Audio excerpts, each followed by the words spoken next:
Hi, welcome to the bathtub. This is Scott Bradfield, or as you know him, the old masturbator. Not to be confused, but a little fun lesson in pronunciation.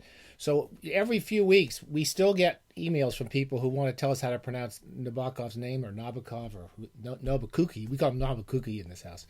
How to pronounce his name properly, and they say, why do I listen to you? You're an idiot. And I don't know why anyone listens to these shows, but that when we get emails from guys like that, or usually it's always men, they have beards often, and they always like to correct something on the thing, as if you could ever correct all the mistakes we make on this show. When we get those emails, or you see them on the thing, those are masturbators. I'm a masturbator. The masturbators, and so accept no substitutes. We only masturbate here. We excessively masturbate, but we don't do what those other people do with the beards and who like to send in their thoughts. We are going to do a show today. This is I call it a show is very presumptuous. It's just basically an episode, which is it's kind of a I don't know what to call it. I was going to call it the 10 most readable books on my shelf. So it's somewhere in that neighborhood. I'll try to come up with some title when I post this. But basically, I wanted to there are certain books that I reread with pleasure on my lifetime over and over and over again. And I'd say, 4 or 5 times. I mean, I'm at the age now where I've reread books 4 or 5 times. Sometimes I've taught the books, and I often teach them because I want to reread them. So those are books I've read many, many, many times. I mean, I'll talk about a couple of them along the way. So basically, I didn't want to make a list, because whenever I say the 10 most, I end up with 13, 14, 15. I didn't want to list up to the most reread book, because I can't remember how many books I've reread. So this is just a bunch of books I really have on my shelves that I have reread many times, and I plan to reread again. So, for example, like I really enjoyed rereading some Tolstoy. And I really enjoyed rereading Anna Karenina. And I read it twice, but I don't think I'll ever read it again. But these are books that I've reread many, many times. I mean, Chekhov's short stories I will probably go back and reread over and over again. And I should have put one on. I should have a Chekhov out here. In fact, that reminds me. I'll get one right now. Okay.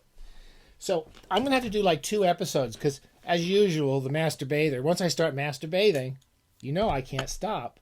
I just kept finding more stuff that I really want to reread. So these are books that I've reread multiple times, and I kind of just taking them off the shelves. I want to reread them again. Let's start with Chekhov. We've talked about Chekhov many times.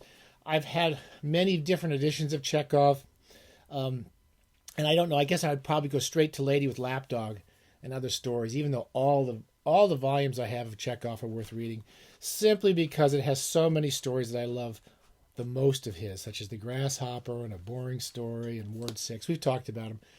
I must have reread some of these stories at least I'd say about 5 to 6 times. All of these books are books I've read at least 5 or 6 times.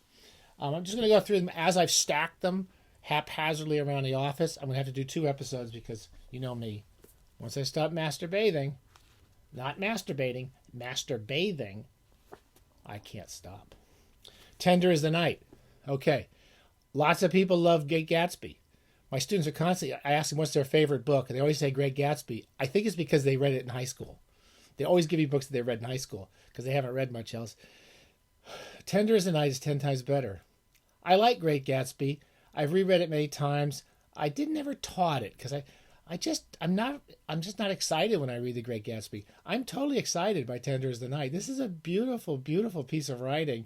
It is easily his best novel, and every time I see it, I want to read it again. I've read that at least 5 or 6 times. This has got to be up at the top if I was going to do the top 2 or 3 most reread books. We've talked about Gustave Flaubert. The masturbators call him Flaubert. We call him Flaubert, Gustave Flaubert. Madame Bovary. That's actually the correct pronunciation, Madame Bovary by Gustave Flaubert. I love this book. I read it when I was 15 or 16. A very nice teacher I had at high school assigned it. And I was just reading crap at that time. I was reading science fiction and murder mysteries. And I read some good books, but not much. And he gave us, he said the translation I had was really bad. One of the things I've learned about people who are great writers like Flaubert even bad translations just read wonderfully. He was just such a wonderful writer.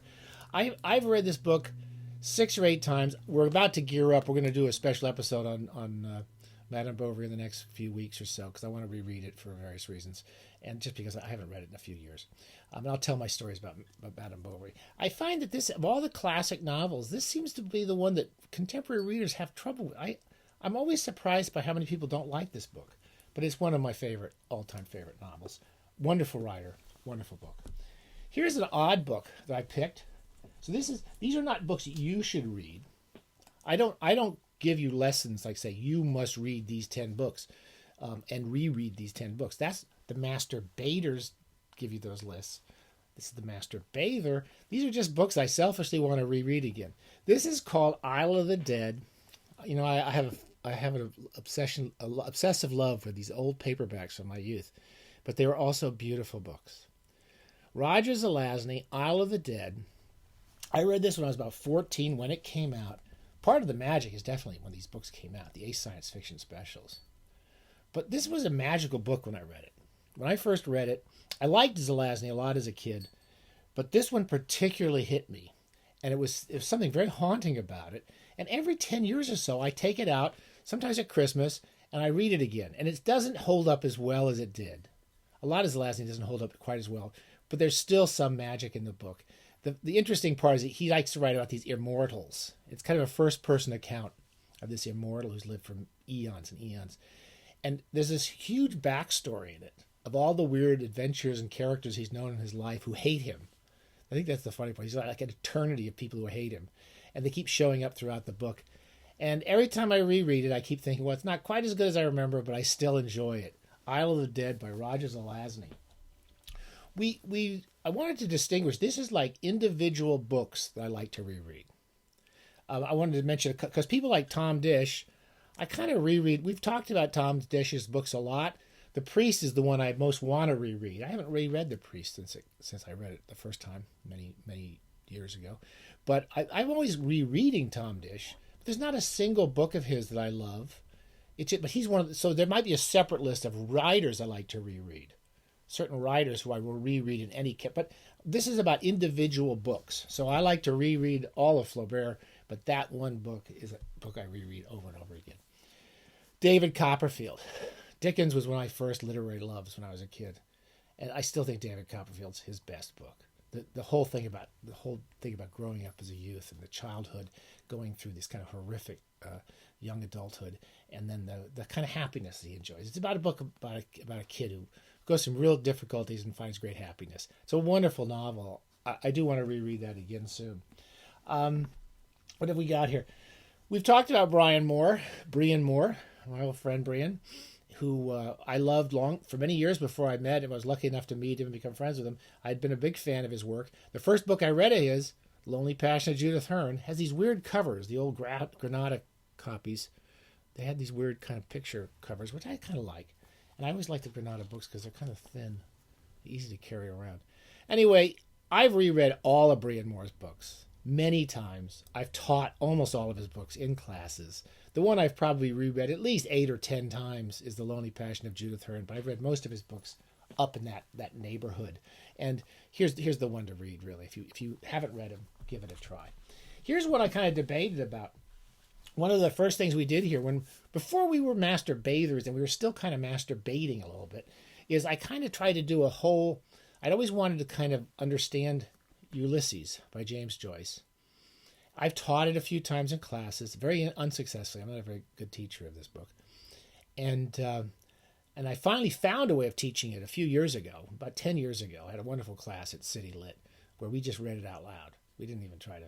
It's something I picked up teaching Gaddis. I just never. That's another book I got to put on this damn. See, the stack gets bigger the longer we talk. Anyway, Ulysses is a book every time I tackle it, I say I'm never reading it again.